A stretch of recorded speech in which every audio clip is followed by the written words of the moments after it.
Not long after I started my second year of uni, I met a lad named Andy Stalker. And there was something of a pattern to mine and Stalker's friendship, one which invariably involved him getting me out of trouble. Like the time he got me a job at the bar he was a supervisor at and I somehow lost my shoes. And I had to call him to say something like, "Mate, I can't come to work, I've lost my shoes." And then when I assured him that it wasn't an excuse, he loaned me some money for a taxi into town so I could buy a new pair. And that was just one of the many times he pulled my butt out of the fire, and by the time we graduated, I'd have done pretty much anything for Stalker. But little did I know that I'd do anything for him promise was going to be put to the test in the most rigorous way possible. After graduation, me and Stalker ended up moving in together. And then about a year later, he announced that he was going to be traveling around Thailand for 6 months. Now I was gutted that he was leaving, but I was actually made up that he was doing something so cool. And then it was bear hugs all around when the day of his departure came. Now after that, we kept in touch, which was how I found out that he was staying in Thailand for another 6 months. But then a month or two after that, he stopped replying to my emails. I didn't think anything of it at first, but when 1 week without hearing from him turned into 3, I sent him a message asking if he was all right and how the trip was going. About a week later, he replied saying that everything was fine and he was in the very far north of Thailand visiting a sort of commune. He explained that there was a village out there in the middle of nowhere where tourists could sort of live wild for a while before going back to civilization. He'd been up to all kinds of crazy stuff out there. He'd learned how to drive, how to perform traditional Thai tattoos. He went to all these Buddhist temples to undergo mini monk training too. So I thought the commune thing was just another one of his little adventures. Now that message was the last I heard from Stalker via email. When a full 2 months elapsed and I still hadn't heard from him again, I started to worry that he'd sort of moved on or something, and had found new friends among the people he was traveling with. And it hurt thinking that he didn't care enough to make time to email me, but I wasn't his owner, so those sorts of thoughts made me feel guilty enough to shove all my worries down and ignore them. But then maybe a week or so after a 2-month period of silence had elapsed, I got a call from Stalker's mom, and she did not sound happy. I thought Stalker would be keeping in touch with his mom as a matter of priority, so to hear that he hadn't only cemented my concern. When I told her that I hadn't heard from him either, she told me that she was going to contact the police over in Thailand to report him missing. I asked her to keep me updated, but when she did, it wasn't good news. The Thai police tracked Stalker down to some small jungle commune up near the border of Myanmar. He insisted he was fine and was there by his own free will, so the Thai police couldn't exactly drag him back to Bangkok since his visa was still valid. But when they asked him to get in touch with his family because they were worried about him, Stalker did no such thing. The police also said Stalker was looking very unwell when they found him, and from the way he spoke to them, they suspected that he was either heavily abusing drugs or was suffering some kind of mental health crisis. And we were devastated. Something was going on over there and Stalker was suffering. I had no idea what to do about it, but it turned out Stalker's mom had a plan.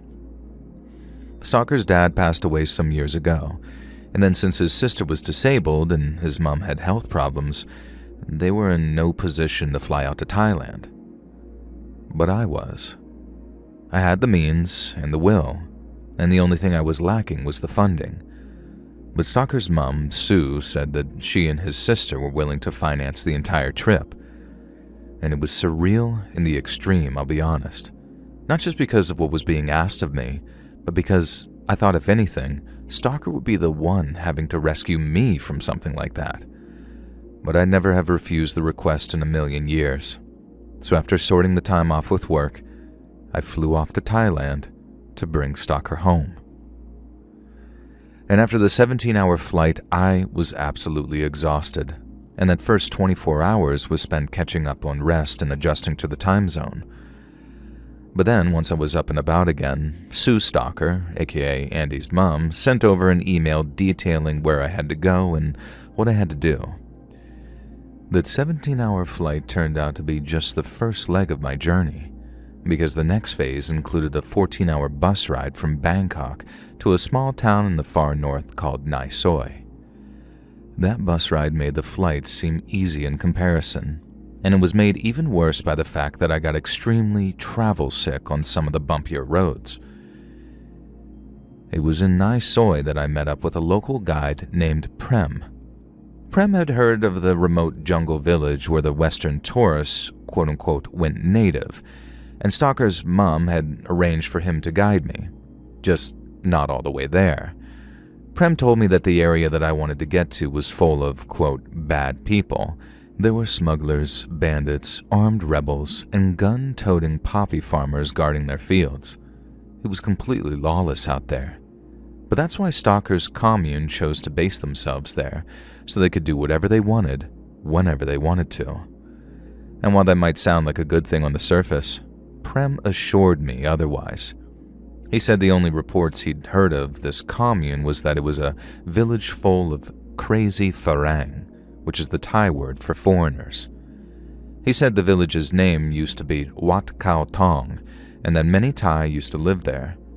But then as more of the crazy Farang moved in, the more the Thai people began to move out, and then after maybe 10 years or so, there were only a handful of Thai people living there, acting as go-betweens for the Farang who called the village Peace Town. And I suggested to Prem that if a bunch of hippies could manage to live out there, then surely we'd be okay too. But Prem told me that that was not the case. Not only did Peace Town pay a hefty protection fee to the local smugglers, you couldn't just walk up and ask to live there. You had to be recruited in places like Bangkok or Phuket, and they only recruited people who'd be fanatically dedicated to their cause. That didn't sound like Stalker at all. The only thing that I'd ever known him to be fanatically dedicated to was his beloved football club, Huddersfield Town, but we knew he was there, so there was no chance in hell that I was about to back out, especially not having come so far. Now, Prem said the walk to Peace Town would take 2 days, and this meant an overnight stay in a small village called Wat Kareni. The only catch was that it was in the hands of Burmese rebels. And it was alarming seeing so many people walking around with guns, especially when they looked to be no older than teenagers. But the 9-hour hike through the jungle was so grueling that I was too exhausted to care for the most part. All I wanted was food and a place to lie down, and the village had both. And then after dinner, myself and Prem were shown to the place that would be staying for the night.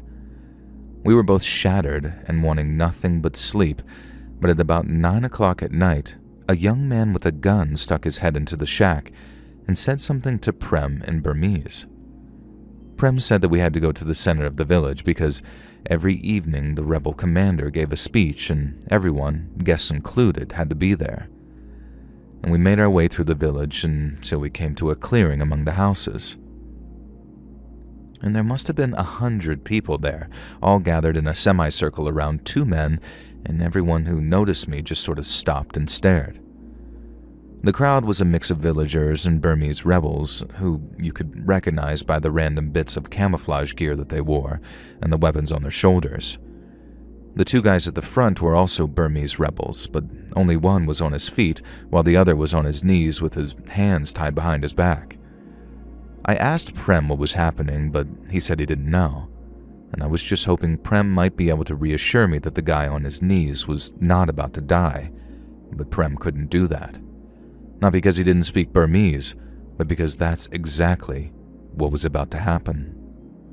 The man on his feet gave this big speech about how the guy was a traitor. Then, at the end, he held up the gun while all these volunteers jumped up.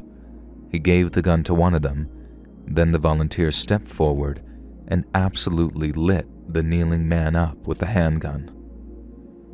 Then there was just this big cheer.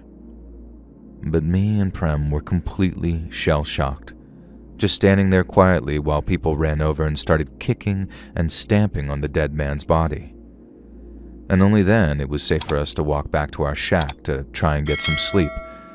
But as you can imagine, sleep did not come easy anymore. I just remember lying there on that cot, listening to someone shooting off a gun in celebration, and Prem just said quietly, "We should have not come here, Owen." And he was right.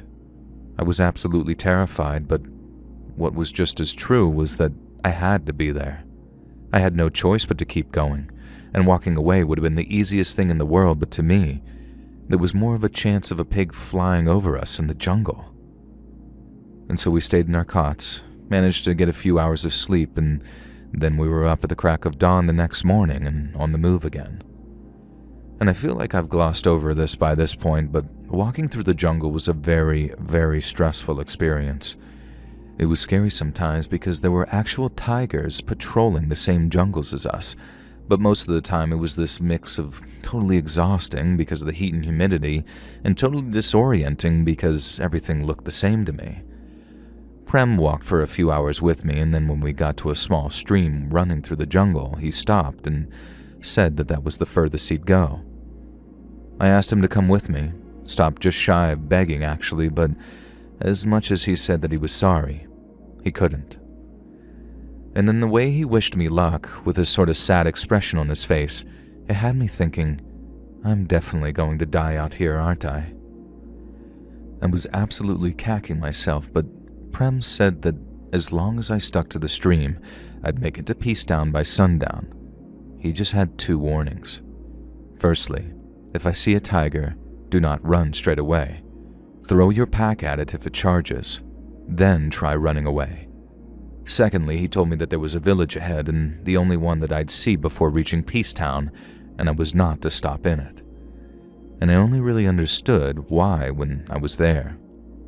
Prem said it was a bad place, popular with bandits, and if I stopped, someone would scam me, and if I didn't move fast enough, the bandits would chase and rob me and hurt me. But it wasn't armed men that I spotted on the approach. It was just a bunch of kids playing by a stream. And they were naturally a bit curious about the big Farang walking towards their village, so they walked downstream to me to have themselves a little gander. And one of them had what looked like a can of paint in their hand, and they were drinking something out of it.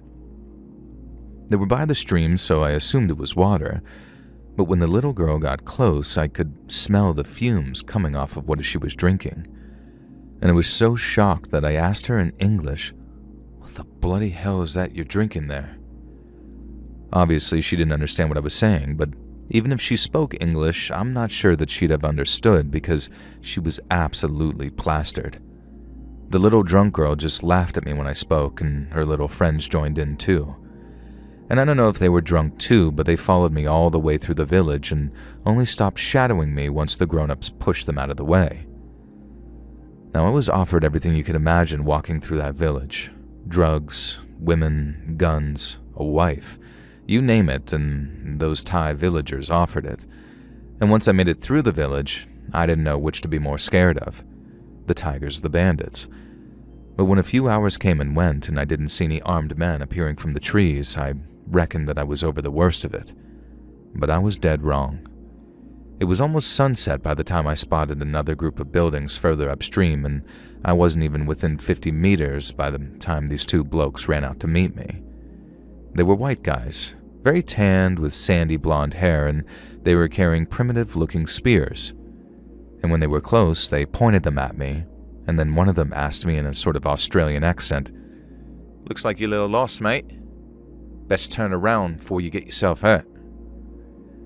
And I was so tired that I could barely get the words out, but I managed to make it clear that I was looking for a lad named Andy, who might possibly be going by Stalker. Now, the other bloke, who sounded German or Austrian or something, said that there weren't any Andys living there, and then demanded to know who I was. Now, after making it clear that I was a friend of his, and if Stalker really wasn't there, then I just wanted to know where he'd gone, the 2 blokes started to soften up a bit. They stopped pointing their spears at me, and then after telling me to wait there, where I was, one of them ran back into the village. He came back a few minutes later and nodded to his mate, who then led me into the village. And I don't know if many of you remember that Chaz thing that happened in Seattle in 2020, but seeing it on the news reminded me a lot of Peacetown. All the other small towns and villages I'd seen, with the exception of one, had been neat and tidy and orderly, But this one had graffiti all over the houses. Everything was overgrown, and it was chaos. There were drum circles, people were dancing in the nude, and the smells of weed and patchouli hit you like these 1-2 punches. And there were people with guns too, spaced among the groups, wearing shades and looking very sinister. One of the spear-carrying Aussies had led me to a small concrete house, and then just said, "In there, mate. Have a good one," and then walked off. I walked inside, saw the skinny, hairy bloke looking up at me from a table, and it took about 10 seconds to realize the Charlie Manson look-alike in front of me was Stalker. And I say, "Andy?" And then, almost like it took him a second to recognize me too, his eyes suddenly lit up and shouted, "Owen!" He acted like his usual old self, and after a big hug, he asked me what I was doing in Thailand. And I told him that I was there to bring him home. And he didn't even react badly. He just sort of asked me, "Really? Why?" In this very calm but confused way, and that's when things started to go downhill. I told him to take a look at himself in the mirror and to see how skinny he'd gotten and how mental he looked with his long hair and his beard. But Stalker took this as an insult and started asking what my problem was, at which point I just completely lost my rag. I told him that my problem was that he'd scared his mom and sister so much that they'd literally paid me to bring him home, or at least try. And I also had a big problem with him acting like nothing was going on, like he hadn't done a complete 180 and started living like a hippie in one of the most dangerous places on Earth, too. Well, a lot of shouting followed after that, to the point that someone came in looking like they were ready to batter me in Stalker's defense. We cooled down a bit after that, and with Stalker saying that he'd arranged a bed for me so I'd at least have somewhere to sleep. And after that, while we were carrying a mattress into his little stone shack, Stalker apologized, but only for acting all aloof and pretending like he hadn't dropped out of life, because that's exactly what he intended on doing. He said it wasn't until he got to Thailand that he realized how much he hated his life back home. And then he went off on about how he hated the whole corrupt system back home and how he refused to be a wage slave until he died. And what he said made a lot of sense in parts. Life isn't fair, but his solution was to just give up on it. And when I talked about how worried his family were, I could see that I was getting through to him. But when he demanded that we change the subject and talk about it more in the morning, I didn't push. When I talked about how worried his family were, I could see that I was getting through to him. But when he demanded that we change the subject and talk about it in the morning, I didn't push. I knew that getting him to think about family was the way to get him home, so I didn't mind waiting to do it. And I thought that we'd end that day walking back to civilization, but in reality, it ended with me thinking that I'd never get to leave. And so that next morning, after a bit of breakfast, Stalker thought that he'd show me around the village. It was basically a propaganda tour, with him showing me how good life there could be. But I was having none of it, and I brought up all the good things about life back home as much as possible. And just like the night before, I could see that I was getting to him. And then after lunch, Stalker said that there was something that he had to go and do. And I told him to go do his thing and I'd just wait there where I was. And I thought that I'd use the opportunity to catch up on sleep, but no sooner had I kicked my boots off, but his new girlfriend, someone named Layla, came in asking for a chat. Now I was nervous right away because you could tell that she wasn't happy with me.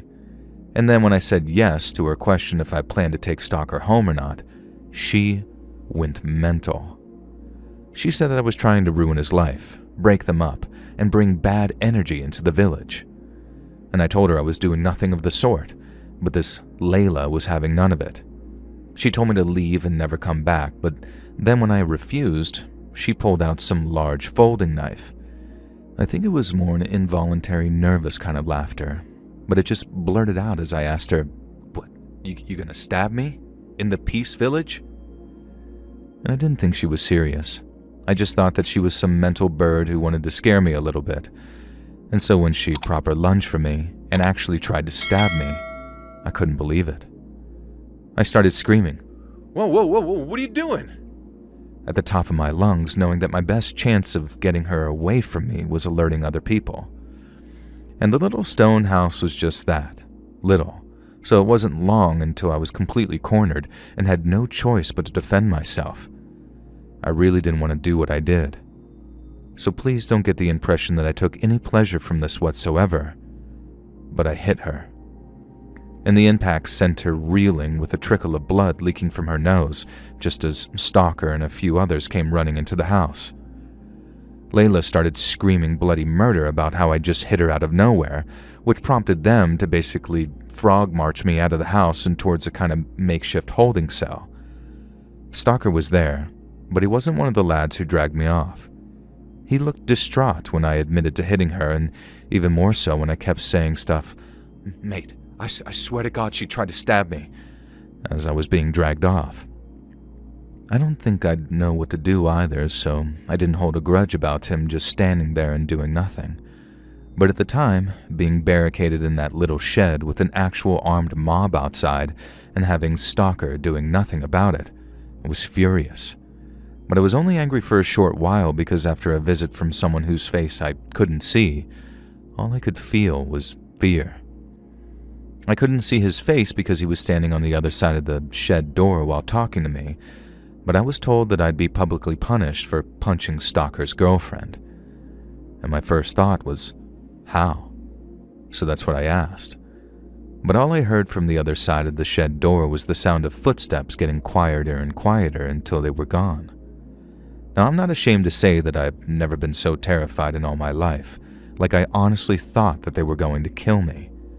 I couldn't shake the image of that man being shot on his knees and how happy everyone seemed when it happened. I was convinced that that was going to happen to me, but try and escape, and the armed guard outside the shed would almost certainly shoot me. And so I stayed put, and told myself to wait for a better opportunity. Once it was fully dark, I remember hearing someone walking up to the guard outside the shed and then recognizing Stalker's voice when they spoke. I was relieved at first. I thought they were going to let me go, but when I saw Stalker standing there with that handgun in his grip after he opened the door, my heart dropped. And when I asked him what the gun was for, he didn't answer my question. He just told me to get up and come out of the shed. And when I did, Stalker pointed towards the jungle and told me to get walking. I asked why he had the gun with him, over and over actually, but he didn't say a word, and then it hit me. They were going to shoot me, and it was Stalker that had volunteered to do it. I begged him not to.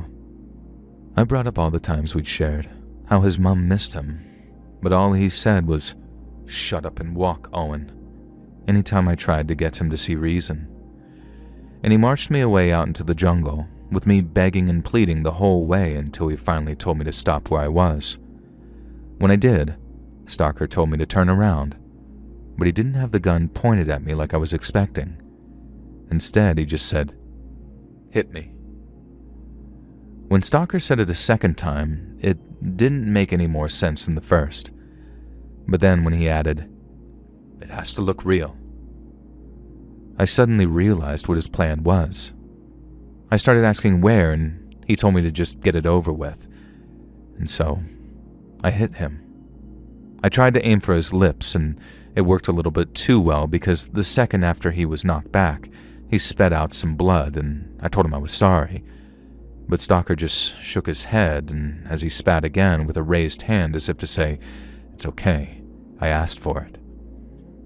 He then told me that once I was a safe distance away, he'd fire off 3 shots into the air, shots he'd claim were aimed at me after I punched him and ran off. But then after that, it was up to me to get myself to the next village, which would take all night.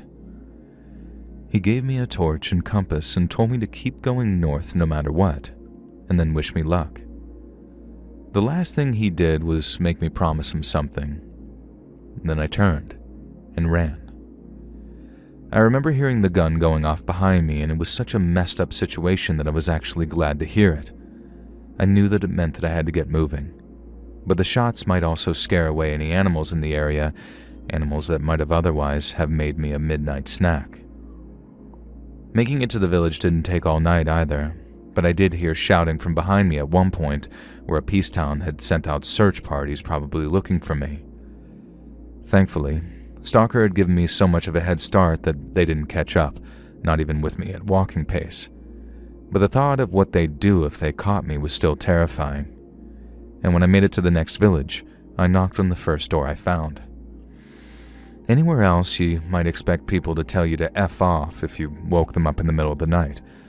But the Thai family whose house it was were stereotypically understanding and friendly, and helped me get back to Nai Soi in the morning, which was the village I started in where I met up with Prem.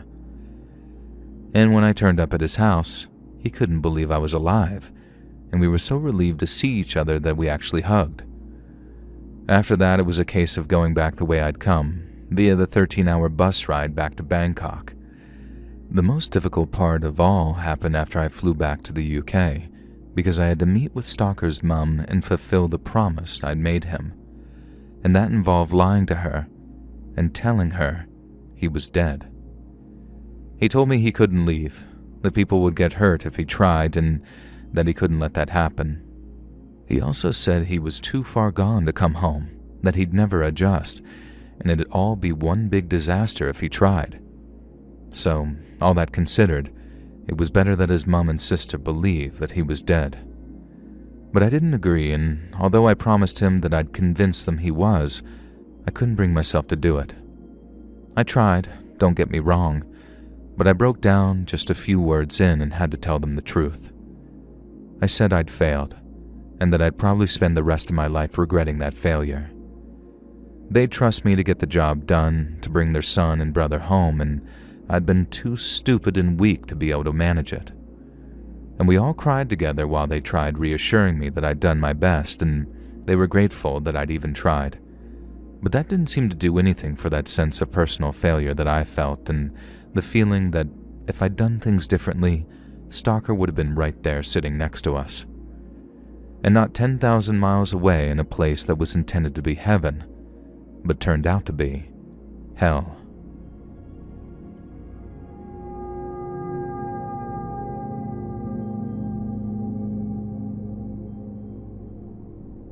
Many years ago, at the dawn of the 1990s, I had a best friend called Gina, and we were practically inseparable. So much so that it became a running joke, and certain people would refer to us collectively as Ginifer, as in Jenny plus Gina equals Ginifer, and we thought that we'd be attached to the hip till the time that we were old and gray. And then one day, completely out of the blue, Gina declared that she was moving to Nevada. But I guess I shouldn't have been totally surprised, and here's why. About a month before she announced the move, Gina's grandma passed away and left her a bunch of money. And since her estate was being divided among all of Gina's siblings and cousins, I was expecting it to be a couple of $1,000s at most. But when I asked exactly how much she'd received, Gina said it was a life-changing amount, and that technically, she'd never have to work again. It turns out Gina's Meemaw was kind of an investment guru, or rather, she hired someone who was, and gave her a whole bunch of her pension money to invest with. This person turned out to be very good at the job, meaning that by the time she died, Meemaw was worth literally tens of millions of dollars. I know money is no replacement for losing someone you love, but having known someone who's passed away when he's pretty young, getting a chunk of change to solve your money problems sure does soften the blow a little. Not entirely, but it does. But that was not the case with Gina, because rather than begin some new and exciting chapter in her life, Gina's grandma passing away triggered the most deep-seated death anxiety in her. Gina started to reevaluate everything that wasn't a relationship with her nearest and dearest, and she realized that she kind of hated living in California. She realized that she hated her job, and she realized that she wanted way more out of life. And then after a period of self-reflection, she dropped the news about Nevada. I figured since she had all that money, she picked out a nice place to live. Not a mansion or anything, that wasn't Gina's style, but at the minimum, I expected her to at least buy a house. Only she didn't. And where she showed me where she was moving to, I was stunned. Because Gina wasn't moving into a house. She was moving into a trailer park in the desert. that was so run down it was mostly abandoned. And she asked me to go check the place out with her, just to make sure that it was livable. And that term could only be applied very loosely, but it was enough for me to make a decision there and then. She was moving, and the trailer park would be her new home. My boyfriend and I helped her move, and then we went to visit her around 3 weeks later to see how she was doing, and what we saw amazed us. Gina had gone from living a pretty basic life to living almost completely off the grid. She had no phone line, no running water, and the only electricity she got came from a generator that she kept topped with propane. But make no mistake here, while it might sound like she was having a self-imposed poverty, her step up was surprisingly comfortable. And by the time we visited, she had her trailer beautifully decorated both inside and out. She had a TV with a satellite that picked up some local stations, and she had a small greenhouse set up so she could grow vegetables. And on top of her trailer, pointed up towards the sky, was a telescope. Now, I'd gone from super skeptical to completely understanding her vision for moving out there. It was quiet and peaceful, and the scenery was actually very pretty considering it was the desert. And the only catch seemed to be the terms of the lease, or rather, the lack thereof. Gina said that she had paid her landlord $10 a month, and she was pretty sure it was off the books, too. I remember being pretty concerned about that because if something went wrong, the landlord had no obligation to do anything about it. But Gina didn't care. She wanted that kind of independence, and she didn't want to have to rely on anyone but herself. And at first, I thought it was cool as hell. My best friend was living out this newfound dream of hers, and she was making it happen not just on the back of all that money she got, but because she was working her ass off to make it work. I was proud of her, really proud. But then things started to go wrong. One day I got a call from Gina's sister saying that she was kind of worried about her. I thought maybe something had gone wrong with the trailer or with that sketchy landlord, but her sister said it was more like a psychological problem. And it was one that I'd already spotted a sign of without ever even realizing it. And before the move, Gina had been interested in a lot of things, but astronomy was not one of them. So when I saw that telescope on top of her trailer and asked why the new hobby, she said something about how the night sky was so clear, so she figured it'd be a cool addition.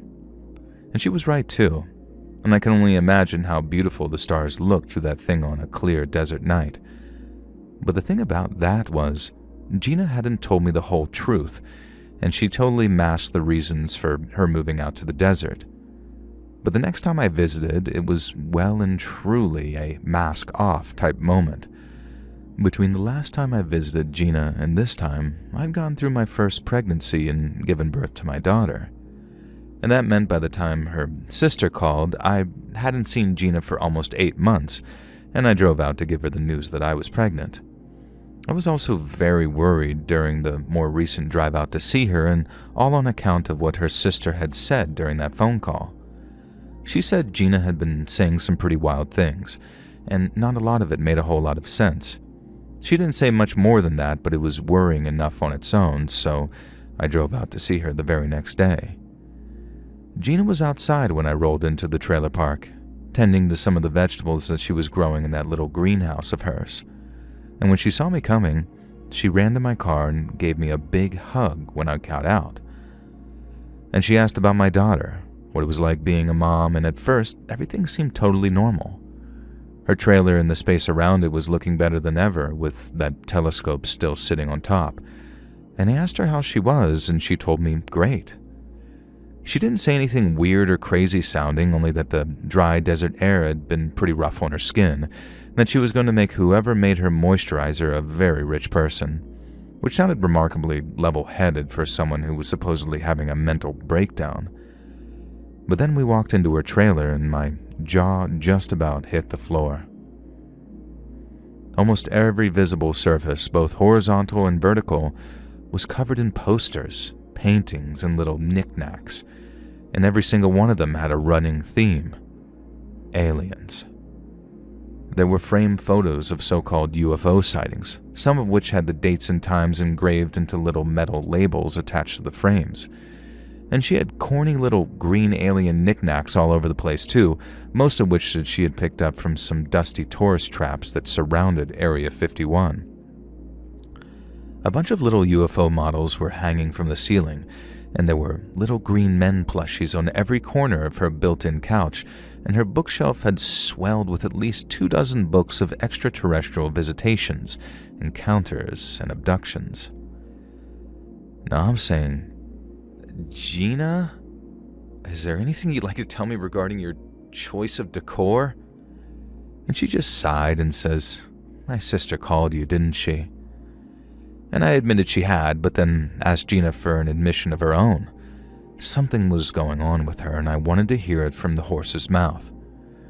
And over the next hour or so, Gina explained her newfound obsession, but on the surface, there wasn't anything to be all that alarmed about. Having her grandma pass and receiving all that inheritance money had obviously had her questioning what she wanted out of life, and it was during that kind of quarter-life crisis that she started wondering if the truth really was out there. She started doing a little research on UFO phenomena, and then a little turned into a lot, before a lot turned into an all-day, everyday. She found all aspects of the subject fascinating, which on the surface seemed totally harmless. But as I came to find out, it wasn't just a casual interest. In so many words, and I listened to all this in total horror, Gina had thought long and hard about her purpose in the world, as well as who she was, and had decided that she didn't belong on Earth. And now, out of context, this might have even been more frightening than the reality, but she didn't mean it in a sort of self-destructive way, not entirely anyway. And so Gina had come to believe that her origins lay on some other planet, one that wasn't even in our solar system. She subscribed to that sort of aliens are walking among us kind of belief system, but not in the sense that they're all walking around in skin suits pretending to be human. It was more like certain people had extraterrestrial souls planted into them, and she was one of them. And that wasn't all either. Gina had been tracking North American UFO sightings for quite some time, and claimed to have noticed a dramatic increase in recent sightings. She also claimed to have noticed increased activity around Area 51, which she monitored frequently, which had brought her to the deeply shocking conclusion that she was due to return home. I remember listening in silence while she ranted on and on about how they were going to pick her up and take her home, and how she'd finally be in a place that she'd always belonged. It was like a roller coaster of emotion. I was scared, upset, mad at the people she'd been talking to who'd been filling her head with all this nonsense about Greys and Anunnaki. I didn't know whether to laugh, cry, or yell at her. But all I could do was listen with increasing horror as she eventually revealed that she was due to return home very soon, maybe even that night. Gina was so confident that she was going to be visited by aliens, and that she invited me to stay at her place that night so I could witness it for myself. And apparently, even if they didn't come to pick her up, UFOs had been doing flybys of her trailer, so I'd most definitely see one of those if I'd stay up late enough with her. And using the phone belonging to Gina's landlord, I called my boyfriend to let him know what was going on and how I was staying with Gina for the night to monitor her. He asked if I wanted him to join us, but I said no. I wanted to make it look like a sleepover and not the intervention that it actually was. And then it was back to the trailer to keep Gina as centered as possible. And by that I mean talking to her about all things earthly as opposed to celestial. I talked about high school, about movies, and about stuff going on back in California where she used to live. And the last thing I wanted was to talk about aliens because I didn't quite know how I was going to confront her on it yet. I thought that I was doing a good job too because she seemed content not to talk about it as the night went on. But then all of a sudden, she just looked at her watch and says, "All right, it's time." Gina asked if I wanted to join her to go spotting, as she called it, which involved a short walk out to a bluff overlooking a valley. And I stayed very neutral when I said sure, and figured when nothing happened, that would be my time to intervene and talk her out of everything. And it made for a very beautiful walk, and the night sky out there in the desert was absolutely mind-blowing. And then to my surprise, once we got to where we were going, we started to see these little lights flashing on the distant horizon. Gina said the area of the sky that we were looking at was directly over Area 51, and that the government used their own reverse-engineered UFO technology to signal and communicate with these aliens. I suggested that they were more likely to be test flights and stuff because I heard that's what they do out there. But when I said that, Gina gave me this irritated look and then loudly said something like, "No, Jenny, I know what I'm talking about, so don't patronize me like that." And the sudden outburst scared me terribly. Gina hadn't snapped at me like that since our college days and when we had the biggest fight of our whole friendship. But then it made sense because it was over something very real and something important. But that time, it frightened me because it was over some damned flying saucers. I also couldn't reassure myself by witnessing Gina doing any drugs or drinking because all night, she stayed as sober as a judge. The UFOs weren't coming out a bottle, they were just all in her head. I didn't push though. I just simply said that I'd heard they were test flights, and I'm no expert. Gina calmed down a little and then kept on talking through her thought process. She brought along some boombox from her trailer, which I assumed was for listening to music while we were searching for these UFOs. But after she made her big speech about how she was successfully signaling the aliens herself, she turned to the boombox and pressed play. As all these weird beeps and boops started coming from the speakers, Gina turned towards the distant lights and started kind of dancing. That's what it looked like anyway, but I guess she was making symbols with her arms and sometimes legs that the aliens could understand. And the beeps and boops were all kinds of out of rhythm and in different pitches too. There was no music to it at all. It was more like a code Gina had thought would get the aliens' attention.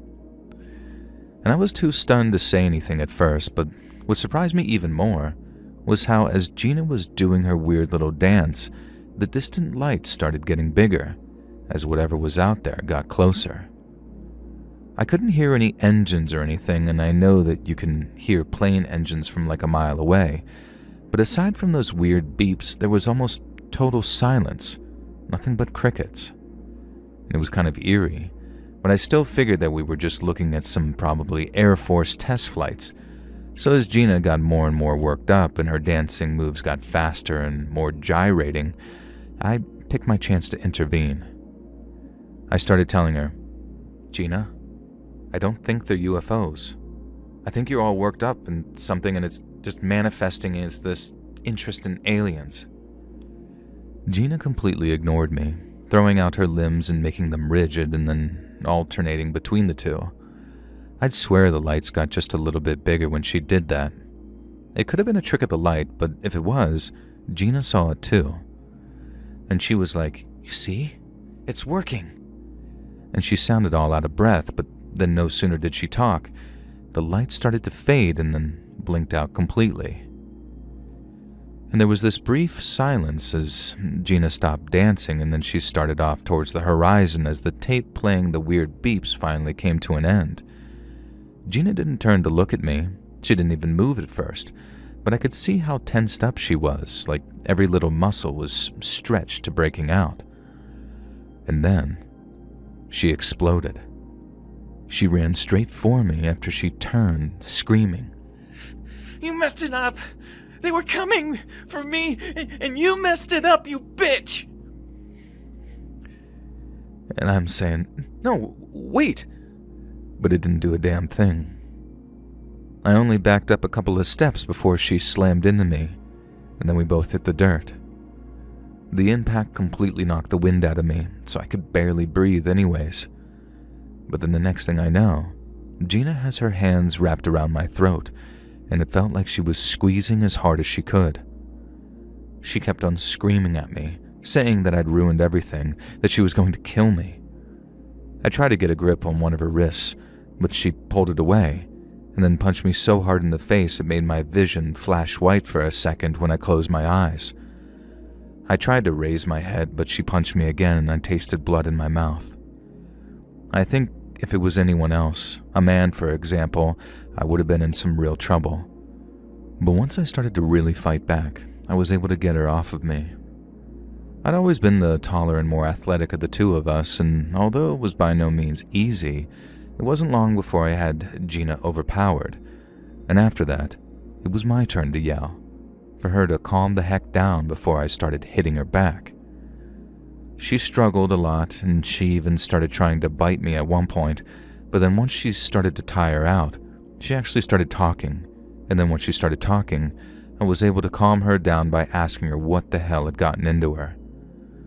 And that is when Gina broke down. I won't bore you with all the little details of what came after, but let's just say that Gina doesn't live in the trailer park anymore. She lives somewhere a little closer to home and lives a pretty regular life considering her circumstances. I guess the weirdest aspect of the whole thing for me personally is how Gina is still into UFOs and other such alien phenomena, but she now enjoys it in a very healthy kind of humorous way and doesn't let it take over her life. And what she went through, her obsession and delusions, were a manifestation of some much more deep-seated problem, one that started when she began to believe that her life had no purpose. It was compounded by grief that she felt as having lost her grandma, too, something she realized that she wasn't over it till after the big fight we had. And she volunteers with animals now, and we still hang out from time to time whenever each of us is free. Gina sometimes apologizes for attacking me that night after she lost her mind, but I tell her it's all water under the bridge. Besides, it'd take a lot more than just some fisticuffs in the desert to ruin a friendship as perfect as ours.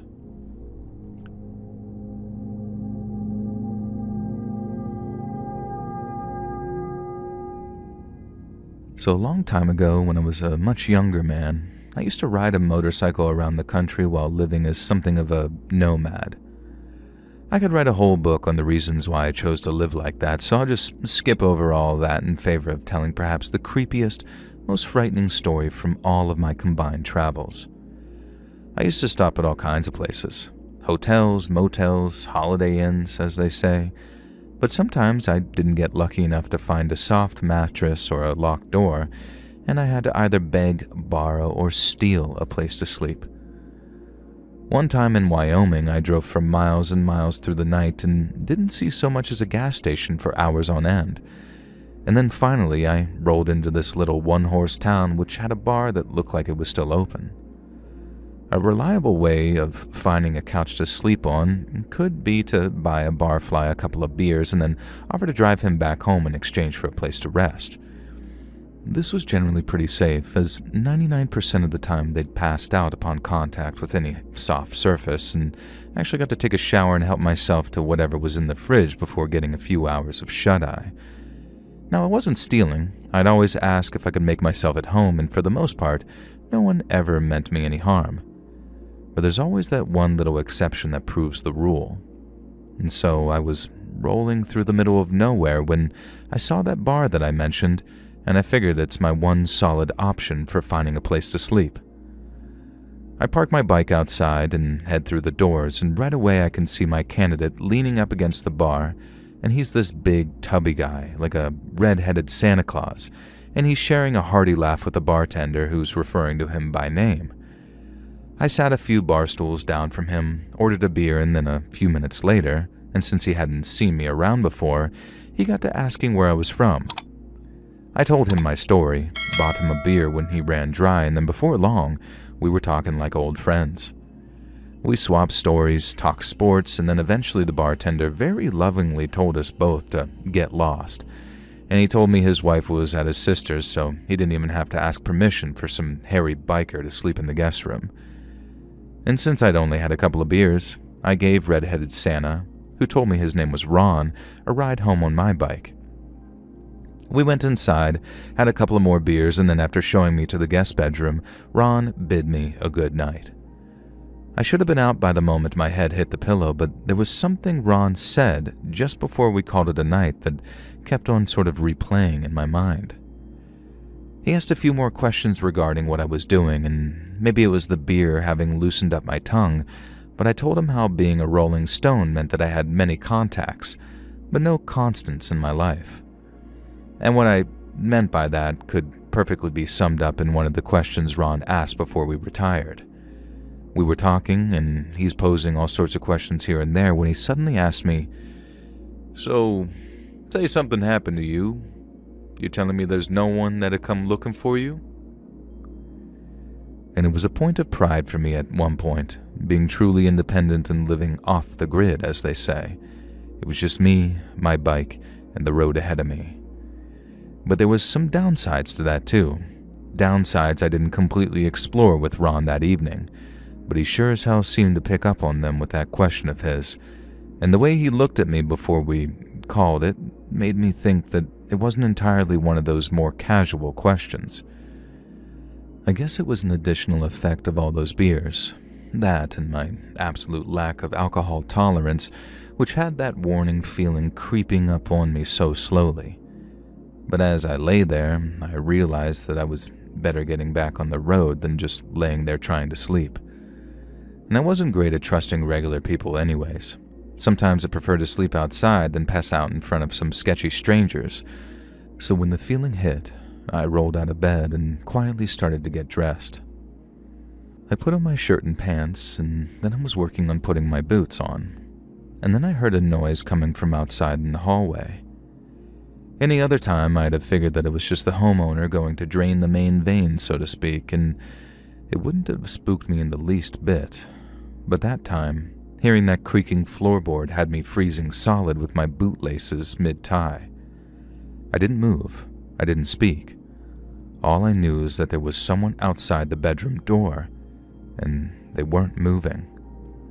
I didn't know if it was Ron, someone who'd broken in, or Ron's wife having come home early from her sister's. And so there was a good few seconds where I didn't know what the hell I should do. But when I tied my boots and got onto my feet, Ron decided for me. He was covered in overalls and some kind of mask when he burst into the room. But I could tell just from the shape that it was him.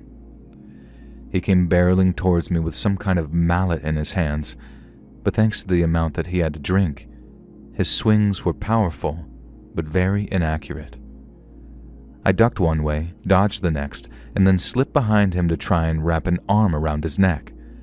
I did enough hand-to-hand training in the Corps to get that done no problem, but what I wasn't expecting was Ron to simply fall back on his ass and crush me half to death in the process. It didn't just knock the wind out of me, it damn near broke my spine as 300 pounds of muscle and beer gut slammed me against the hardwood. I had to make sure that I wasn't broken in half before I tried getting up, but by the time I tried, it was already too late. Ron didn't get up. He just kind of rolled over so he was still on top of me, and then I'm still not sure why he tried this, but his choice of finisher was trying to stuff his fingers into my mouth, I guess to try and suffocate me.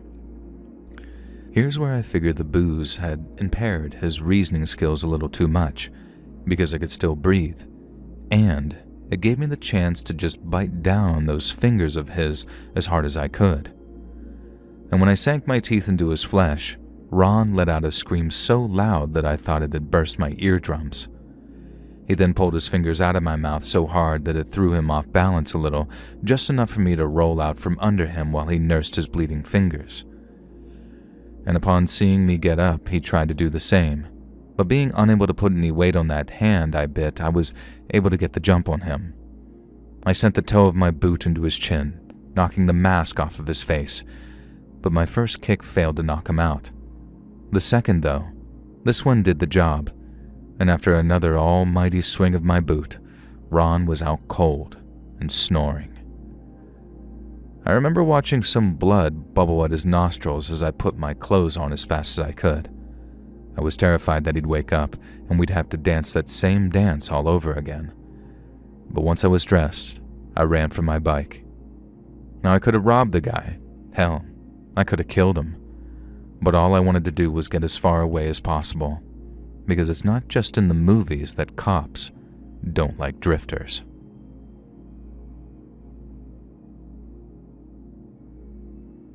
Hey friends, thanks for listening. Click that notification bell to be alerted of all future narrations. I release new videos every Monday and Thursday at 9 p.m. Eastern Time, And there are super fun live streams every Sunday and Wednesday night. And if you got a story, be sure to submit them over at my email, letsreadsubmissions@gmail.com, and you might even hear your story featured on the next video. And if you want to support me even more, grab early access to all future narrations and bonus content over on Patreon, or click that big join button to hear about the extra perks for members of the channel. And check out the Let's Read podcast, where you can hear all of these stories and big compilations located anywhere you listen to podcasts. I also have a true crime channel called Saturn Soul. All links are down in the description below. Thanks so much, friends. And remember, Austin Reeves is the greatest.